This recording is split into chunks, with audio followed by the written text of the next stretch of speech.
మీ వీడియోలు మీరు మళ్ళీ మళ్ళీ వాడితే కాపీరైట్ స్ట్రైక్ పడుతుందా అని చాలా మందికి ఒక క్వెషన్ ఉంటుంది. దాన్ని నేనిప్పుడు క్లారిఫై చేయబోతున్నాను.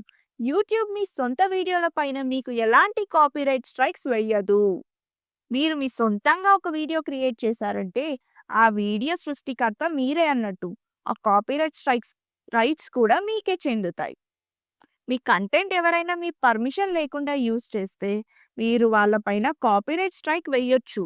మీరు చిన్న యూట్యూబర్ కానీ, పెద్ద యూట్యూబర్ కానీ మీ వీడియోలు ఎవరైనా వాడితే, మీరు వాళ్ళ పైన కాపీరైట్ స్ట్రైక్ వెయ్యొచ్చు. ఇలాంటి చాలా ఇంట్రెస్టింగ్ వీడియోస్, అందరికీ వచ్చే కామన్ డౌట్స్‌కి ఆన్సర్ మన ఛానల్‌లో అప్‌లోడ్ చేస్తూ ఉంటాను. మీరు మిస్ అవ్వద్దు అంటే సబ్స్క్రైబ్ చేసుకోండి. మన స్వాగ్ జిందగీ. మీకు దేని గురించైనా డౌట్ ఉంటే కామెంట్ సెక్షన్‌లో కామెంట్ చేయండి. మనం తప్పకుండా దాని గురించి మాట్లాడదాం. Thank you so much for watching.